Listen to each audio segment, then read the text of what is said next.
বিএনপির প্ল্যান এখন প্রকাশ্য। তারা আওয়ামী লীগকে ফিরায় আনতে চায়। আমি ব্যানে ব্যানে করছি না, আমি প্রমাণ দিতেছি। দেখেন হিন্দু সম্প্রদায়কে দিয়ে কি বলানো হইতেছে। আমি কিন্তু আমার জন্মগতভাবে আমি বিএনপি ছিলাম, বুঝছেন। আমি মাও কমিশন আমলে বিএনপি কমিশনার মেম্বার ছিলাম 3 বার। এখন দেশে আসছি ডক্টর করে। কিন্তু এখন আমি মা বোনকে বলছি, নিজের ইজ্জত যদি রক্ষা করতে চান আপনারা সবাই বিএনপি কে ভোট দিন। বিএনপি বলে কেউ অবহেলা করবেন না, কেন এখন আওয়ামী লীগ নেই। এটাই বলছি, যেটা আমাদের মাতৃ জন্মের কথা। মা বোনরা বলছে যে আওয়ামী লীগকে ভোট দিও, বিএনপি কে দিও না।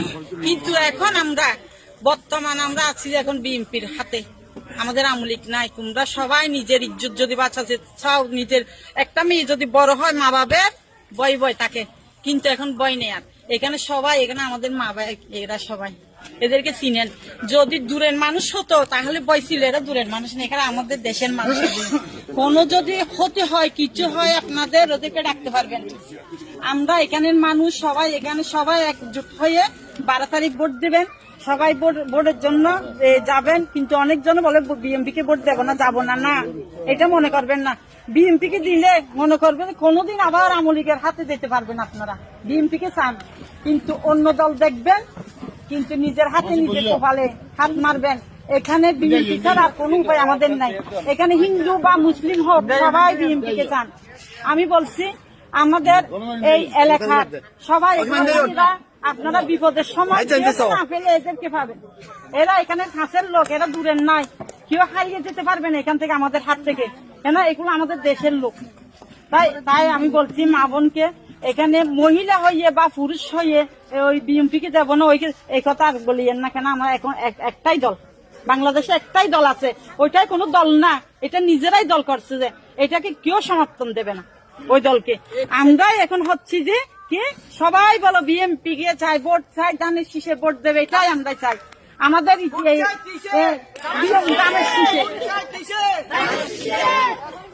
তো ধানের শীষ সবাই, আমি বলছি ধানের শীষে টিকিট দিলে আপনারা মনে মনে বলছেন যে ধানের শীষ কেন দেব, আগে তো আমরা আওয়ামী লীগ ছিলাম না, এখন আমরা আওয়ামী লীগ। ধানের শীষে আওয়ামী লীগ মনে করবেন কেন? আওয়ামী লীগ আসার জন্য আমরা, এটা একটা পথ। আমরা বিএনপি কে যদি চাই, বিএনপি দেখা 10 বছর বাদ হলে আমাদের নেত্রীকে আবার আনবে, জানেন যে এটা। কিন্তু ওদের হাতে যদি চলে যায়, পাকিস্তানে চলে যেতে হবে সবাইকে, মনে করবেন। শুনলেন তো, কইতেছে আগে আমরা আওয়ামী লীগ ছিলাম, এখনো আমরা আওয়ামী লীগই আছি। ধানের শীষকেই আওয়ামী লীগ মনে করবেন কেন? কারণ আওয়ামী লীগ আসার জন্য এই একটাই পথ। আমরা বিএনপি কে যদি চাই, বিএনপি দেখেন 10 বছর পরে হইলেও আমাদের নেত্রীকে আবার আনবে। শুনেছেন, নিজের কানে তো শুনলেন। আর একটা প্রমাণ দিতেছি, আসেন সে প্রমাণটা দেখি। এই যে সংসদ নির্বাচন হইতেছে, এখানে এমপি কে ভোট দেওয়া ছাড়া একটা গণভোট হবে। সে গণভোট হবে, বিএনপি কিন্তু ঘরের মধ্যে এইগুলা স্বীকার করে এসেছে, গণভোটে যে সমস্ত জিনিস থাকবে। এই গণভোটে হ্যাঁ বা না ভোট দিতে হবে। হ্যাঁ ভোট দিলে কি কি পাবেন? আপনি 12টা জিনিস পাবেন। 12টা কিভাবে আগামী রাষ্ট্র চলবে সেটা ঠিক করতে পারবেন। কি কি সেটা একটা একটা করে বুঝে দেখি, শুনেন মন দিয়া। আপনি কি এমন একটা বাংলাদেশ চান যেখানে তত্ত্বাবধায়ক সরকার, নির্বাচন কমিশন, সরকারি কর্ম কমিশন মানে যেটাকে পিএসসি বলা হয়, এটা গঠনে সরকারি দল এবং বিরোধী দল একত্রে কাজ করবে? সুন্দর কথা না? 2 নাম্বার, সরকারি দল ইচ্ছা মতো সংবিধান সংশোধন করতে পারবে না। সুন্দর না কথাটা? 3 নাম্বার, সংবিধানের গুরুত্বপূর্ণ পরিবর্তনের ক্ষেত্রে গণভোটের বিধান চালু হবে। সুন্দর না? আমরা সবাই মিলে ভোট দিয়ে ঠিক করব। 4 নাম্বার, বিরোধী দল থেকে ডেপুটি স্পিকার এবং গুরুত্বপূর্ণ সংসদীয় কমিটি সমূহের সভাপতি নির্বাচিত হবেন বিরোধী দল থেকে। সুন্দর না? যত মেয়াদী হোক, কেউ সর্বোচ্চ 10 বছরের বেশি প্রধানমন্ত্রী থাকতে পারবে না। সংসদের নারীর প্রতিনিধিত্ব পর্যায়ক্রমে বাড়বে। ক্ষমতার ভারসাম্য প্রতিষ্ঠার জন্য পার্লামেন্টে একটা উচ্চ কক্ষ গঠিত হবে। দেশের বিচার ব্যবস্থা স্বাধীনভাবে কাজ করবে। সুন্দর কথা না? আপনার মৌলিক অধিকারের সংখ্যা বাড়বে। কি রকম একটা মৌলিক অধিকার হইতেছে, ইন্টারনেট সেবা কখনো বন্ধ করা যাবে না, এটাকে মৌলিক অধিকার হিসেবে ঘোষণা দিবে। তার হাসিনা এটা বন্ধ করে দিছিল। দণ্ডপ্রাপ্ত অপরাধীকে রাষ্ট্রপতি ইচ্ছা মতো ক্ষমা করতে পারবে না। ফাঁসি দিলেও তো ক্ষমা করে দেয়, জেল দিলেও ক্ষমা করে দেয়। রাষ্ট্রপতি এবং প্রধানমন্ত্রী ক্ষমতার মধ্যে ভারসাম্য থাকবে। রাষ্ট্রভাষা বাংলার মর্যাদার পাশাপাশি অন্যান্য জাতিগোষ্ঠীর ভাষাও সাংবিধানিকভাবে স্বীকৃত হবে। সব সুন্দর কথা না? 12টা কথা। হ্যাঁ ভোট দিলে সবগুলো পাবেন, এই যতগুলো আছে সবগুলো। না ভোট দিলে কিছুই পাবেন। কিন্তু বিএনপি কি বলতেছে দেখেন, বিএনপি কি বলতেছে? জনগণকে কি বলতেছে শোনেন, নিজের কানে শোনেন। এখানে আরেকটা ব্যালট হবে হ্যাঁ এবং না।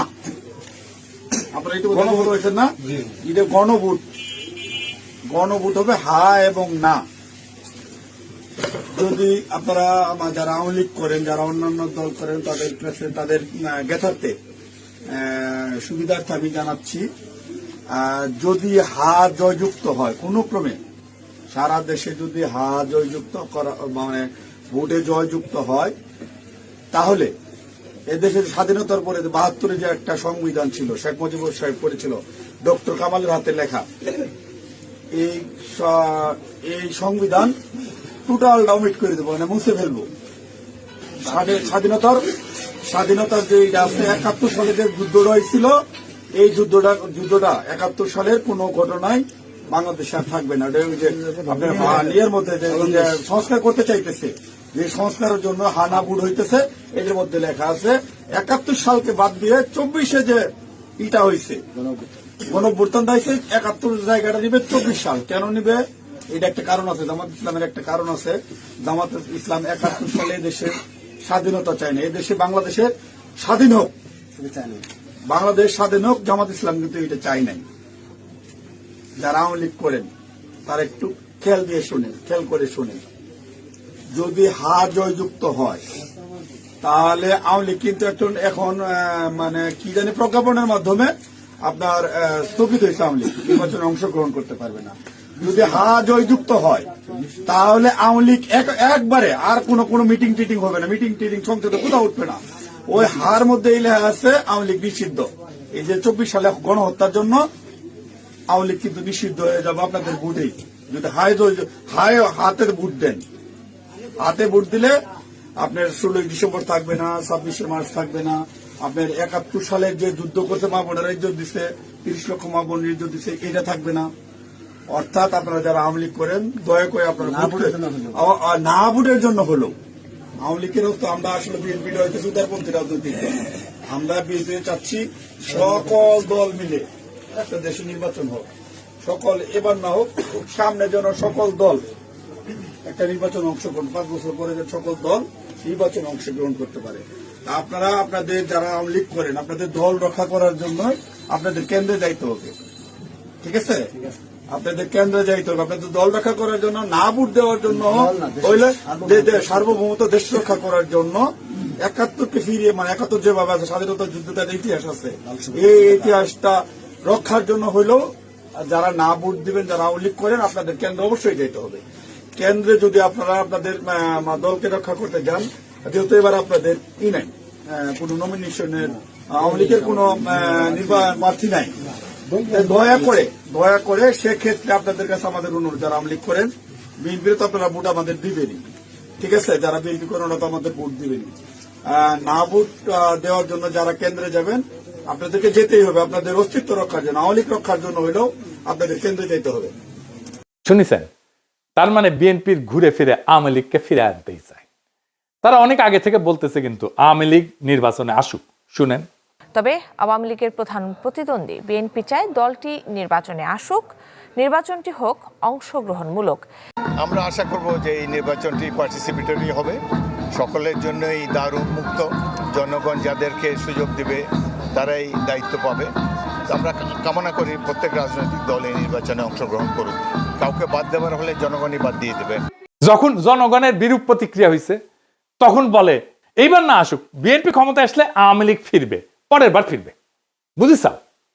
ঐক্যমত কমিশনে আইসা বলে আমরা সংস্কার চাই, আর কর্মীদের বলে না ভোটের ক্যাম্পেইন করতে। কি রকম জাউরার জাউরা, কি রকম খাইস্টা, কি রকম ভন্ডের ভন্ড। এটাই আসল প্ল্যান। এই প্ল্যান হইতেছে গ্র্যান্ড প্ল্যান, আওয়ামী লীগকে ফেরানোর প্ল্যান। এইবার ভোটে যদি বিএনপি জিতে, তাহলে আওয়ামী লীগ ফিরবে, লিগে রাখতে পারেন। এটা তো আমার কথা না, আপনারা তো বিএনপির লোকদের মুখেই শুনলেন, তাই না? আপনি আসলে ধানের শীষে ভোট দিতেছেন না, আপনি ভোট দিতেছেন নৌকায়, আপনি ভোট দিতেছেন হাসিনা রে, আপনি ভোট দিতেছেন ফ্যাসিস্ট রে, আপনি ভোট দিতেছেন ভারপ্রাপ্ত আওয়ামী লীগ রে, বিএনপি রে না। যারা আওয়ামী লীগ রে ফিরে আনতে চান, তারা ধানের শীষে ভোট দিতে পারেন। আমরা বলবো নৌকার ধানের শীষ, দুই সাপেরই একই বিষ।